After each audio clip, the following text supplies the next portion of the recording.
এখন একটাই প্রাণের দাবি, 2008 সালে শামসু ভাই ধানের শীষ প্রতীক নিয়ে এই 9 আসন থেকে নির্বাচন করেছিল। আমরা চাই আগামী যে এমপি নির্বাচন হবে সেই নির্বাচনেও আমরা আমাদের বাকলিয়ার কৃতি সন্তান বাকলিয়ার পক্ষ থেকে আমরা শামসু ভাইকে 9 আসনের প্রার্থী হিসেবে দেখতে চাই। কারণ আমরা আসলে আপনারা যদি অতীত থেকে চিন্তা করেন আপনারা দেখবেন আমরা কিন্তু বাকলিয়া বরাবরই কিন্তু অবহেলিত।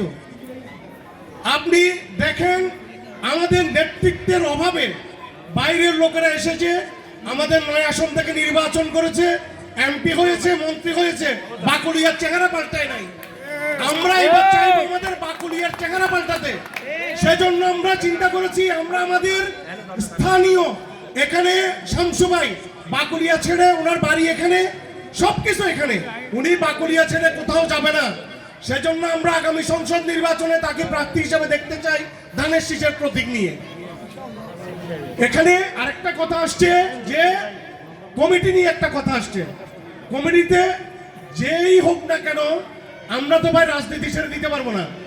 আমার সাবেক সভাপতি শাকান্দর ভাই বলেছে যেই হোক না কেন কিন্তু আমরা রাজনীতি করে যাব। ভাই সন্ত্রাসীও করব না, চাঁদাবাজিও করব না, রাজনীতি করব। যে রাজনীতি করব, যে তারেক রহমান 31 দফা দিয়েছে সেই 31 দফা সামনে রেখে আমরা রাজনীতি করব।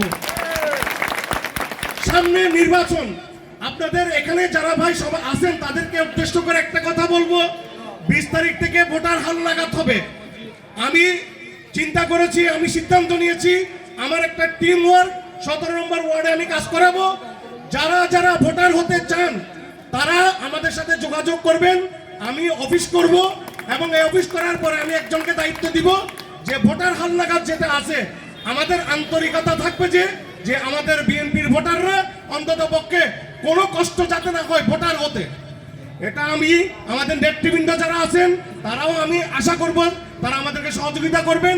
এই সহযোগিতা নিয়ে যেহেতু আপনারা জানেন হাসিনার ফ্যাসিস্ট সরকার আমাদের ভোটারগুলোকে এলোমেলো করে দিয়েছে। এমন অনেক আপনার ভোটার আছে যারা আপনি ভোটার লিস্ট অতটাই পাবেন না। আপনার ওই গণিকনের খাদি ভাই বলে একজন আছেন, আমাদের বিএনপি করেন, উনি কম্পিউটারে কাজ করে অনেক কিছু তোকায় বাইক করছেন। ওনার সাথে আমার অ্যাড আছে, আমি দেখছি।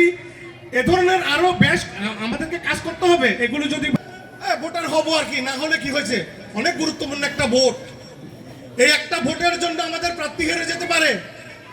সেজন্য আপনাদের সবার কাছে বিনীত আবেদন থাকবে, আপনারা অন্তত পক্ষে যখন 20 তারিখ থেকে হালনাগাদ শুরু হবে নিজের ইচ্ছায় আমরা আপনাদের সন্নিকটে যারা যে অফিস থাকবে আমরাও কাজ করবো, আমাদের সাথে যোগাযোগ করবেন, ভোটার হয়ে যাবেন।